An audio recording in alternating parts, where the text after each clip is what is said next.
Good morning, Erin from Morehouse Farm here, and today's knitting tip is how to do the SSK and the knit two together decreases. They're much like each other in that they put two stitches together to one, but they lean in different directions. And that's what we're going to use here to turn the thumb back towards the body of the mitten for the Grown Together Mittens, because we want to be able to mirror on this side and this side.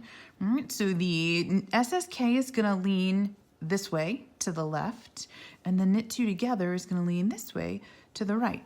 And I've got my end of round marker in here just to show you where that is. All that means is I'm going to knit to the end of the needle, or as many stitches before, do my decrease on this side, and then mirror it on the other side. I think most of us, if we're knitting with the long circulars for magic loop, are going to know where the end of the needle is, so I don't know if that's particularly necessary for you. It wasn't for me, but if you want it, it's a good landmark. Go for it. So I have followed the instructions. I'm ready to start my decreases, and I'm over here, and I've got 3 stitches left to the end of the needle. And what we're going to do is combine the first 2, then knit 1, then move on to the other side. So the SSK looks like this. We're going to slip a stitch as if to knit, then we're going to slip the second one, knit that, and bring the first one over the second. So if you're going to see that again, you'll notice that because that first stitch is pointed towards my left, once I've repositioned it on the right needle, it's going to lean to the left. Okay, so let me undo that and we'll do it again. And a lot of times you'll see slip, slip, stick your needle back in, the left one, as if to knit, and then knit them together.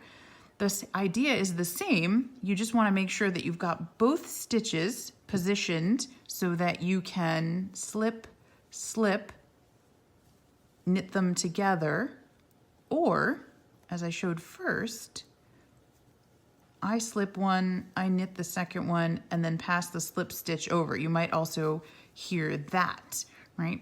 The idea of doing them together is to make sure that you have the even tension as they go together, but the result ends up being the same. Okay, see how that leads to the left? Then we'll knit the one, okay, and then we'll switch sides, which means I've got to reposition my needles because I'm now going to be working on the other side, and we're going to mirror that. Since we knit a single stitch last, we're going to knit a single stitch first, okay? And then we want to make sure we mirror that. So we want those 2 stitches to end up as one, and we want it leaning to the right. So to do that, we're going to knit 2 together. It's taking my needle point, and I am going to go through 2 stitches at once. You can see there's 2 right there. And I'm going to knit them as if they were one stitch. So if I was knitting this one, I'd grab it here, pull it through, but all I'm going to do is go to the second one, make sure I'm through the center of both stitches, and knit them as if they are one. See how in that case, because this stitch on the left side was the leading stitch that I put my working needle through, it now leans to the right. So if I knit on for a few more, just so that we can get away from the end here, you'll get to see that stitch right here leaning to the end.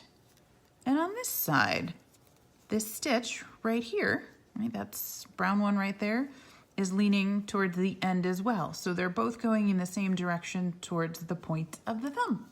And that's all there is to it. These are pretty easy decreases, and they help you mirror so that they look the same way, one from either side, pointing towards the tip of the thumb. Happy knitting from Morehouse Farm.